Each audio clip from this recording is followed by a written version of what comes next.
Hi hello నమస్తే, నేను మీ PS. Welcome to PS విద్యా సాధన. నేటి విద్యా ఉద్యోగ అంశాల భాగంగా కరెంట్ అఫైర్స్లో భాగంగా ఇస్రో నూతన చైర్మన్ ఎవరు, మరియు ఇటీవల కాలం చేసిన జాకీర్ హుస్సేన్ ఏ రంగంలో ప్రసిద్ధులు, మరియు హరిమౌ శక్తి మిలిటరీ విన్యాసాలు ఏ రెండు దేశాల మధ్య జరిగాయి. ముఖ్యమైన అప్డేట్స్ మరియు కరెంట్ అఫైర్స్ కోసం మన ఛానల్ లైక్ చేయండి, షేర్ చేయండి, మీ మిత్రులకు తెలియజేయడం మర్చిపోవద్దు. మరియు మొదటి అంశం చూసుకున్నట్లయితే కరెంట్ అఫైర్స్లో మొదటి అంశం, విశాఖ రైల్వే జోన్కు శంకుస్థాపన, శ్రీకారం చుట్టిన ప్రధాని మోదీ అని ఒక ఆర్టికల్ చూడవచ్చు. 2 లక్షల కోట్ల ప్రగతి పనులకు మరియు పలు రోడ్లు, రైల్వే ప్రాజెక్టులకు ప్రారంభం, మరియు ఆంధ్రప్రదేశ్ అభివృద్ధికి అండగా ఉంటానని హామీ. ఇక్కడ గుర్తుంచుకోవాల్సిన విషయం మరి విశాఖ రైల్వే జోన్ శంకుస్థాపన. ఇప్పటికీ రైల్వే జోన్లు ఎన్ని ఉన్నాయి, మరి విశాఖ ఎన్నవ జోన్, ఇలాంటి విషయాల గురించి మనం తెలుసుకోవాలి. దేశంలో రైల్వే జోన్ల సంఖ్య అయితే 17, మరి విశాఖ రైల్వే జోన్ 18వ రైల్వే జోన్ అవుతుంది. మరి ఇక్కడ గుర్తుంచుకోవాలి, 18వ రైల్వే జోన్ విశాఖ జోన్ అని గుర్తుంచుకోవాలి. మరొక అంశం చూసుకున్నట్లయితే, V Narayan was appointed as the chairman of the Indian Space Research Organization ISRO on 7 January 2025.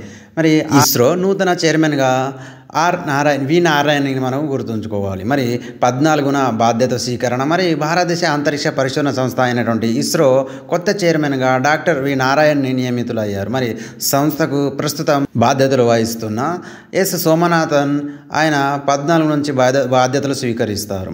మరి ఇక్కడ గుర్తుంచుకోవాల్సిన ముఖ్యమైన అంశం ఏమిటంటే, వి నారాయణ్ ఎన్నవ ఇస్రో చైర్మన్గా నియమితులవుతున్నారు. ఇక్కడ గుర్తుంచుకోవాలి, ఎన్నవ ఇస్రో చైర్మన్గా నియమితులవుతున్నారు. ఇస్రో మొట్టమొదటి చైర్మన్ అయినటువంటి విక్రమ్ సారాభాయ్, ఆ తర్వాత ప్రొఫెసర్ ఎంజికే మేనన్, తర్వాత professor Satish Dhawan, professor UR Rao, తర్వాత కస్తూరి రంగన్, మాధవన్ నాయర్, తర్వాత రాధాకృష్ణన్, తర్వాత కిరణ్ కుమార్, డాక్టర్ కె శివన్, తర్వాత ఎస్ సోమనాథన్. ఇప్పుడు వి నారాయణన్ 11వ చైర్మన్గా నియమితులవడం జరిగింది. ఇక్కడ గుర్తుంచుకోవాలి, మొట్టమొదటి విక్రమ్ సారాభాయ్, తర్వాత 11వ చైర్మన్ వచ్చేసి వి నారాయణన్. ఇక్కడ గుర్తుంచుకోవాలి, ISRO Indian space research organisation 1963లో ఏర్పడింది. నూతన చైర్మన్ వచ్చేసి వి నారాయణన్. మరొక అంశం, భారత్ మలేషియా సంయుక్త మిలిటరీ విన్యాసాలు హరిమౌ శక్తి 4వ ఎడిషన్ మలేషియాలోని పహంగ్ జిల్లా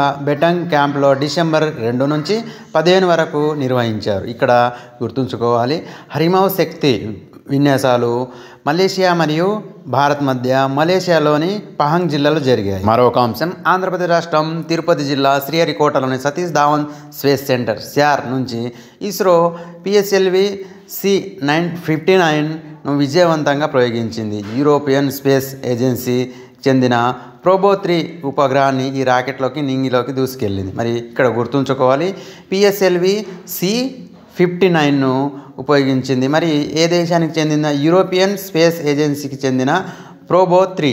ఒక అంశం, కరెంట్ అఫైర్స్లో భాగంగా జపాన్కు చెందిన స్వైన్స్కో అనే కంపెనీ మనుషులను ఉతికే శుభ్రం చేసే వాషింగ్ మిషన్ను రూపొందించింది. జపాన్కు చెందిన స్వైన్స్కో అనే కంపెనీ మనుషులను ఉతికే శుభ్రం చేసే వాషింగ్ మిషన్ను రూపొందించడం జరిగింది. మరొక ముఖ్యమైన అంశం, మరి ప్రఖ్యాత తబలా విద్వాంసుడు జాకీర్ హుస్సేన్ 73న మరణించారు. మరి 2009లో గ్రామీణ పురస్కారంతో పాటు మొత్తం 5 గ్రామీణ పురస్కారాలు గెలుపొందారు. మరి పద్మశ్రీ 1988, పద్మవిభూషణ్ 2002లో, పద్మవిభూషణ్ 2023లో ఈ పురస్కారాన్ని అందుకున్నారు.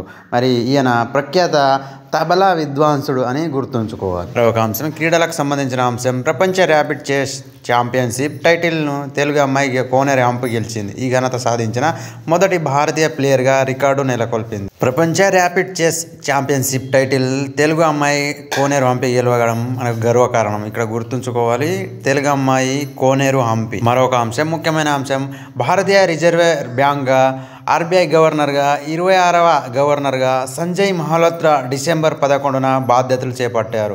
వీరి పదవి కాలం 3 ఏళ్ళు ఉండనుంది. ఇక్కడ గుర్తుంచుకోవాలి, 26వ RBI గవర్నర్ సంజయ్ మల్హోత్రా. ఇవి నేటి కరెంట్ అఫైర్స్ సంబంధించిన కొన్ని ముఖ్యమైన అంశాలు. ఇలాంటి వీడియోల కోసం మన ఛానల్ లైక్ చేయండి, షేర్ చేయండి, మీ మిత్రులకు తెలియజేయండి. లైక్ చేయడం మర్చిపోవద్దు. Thank you.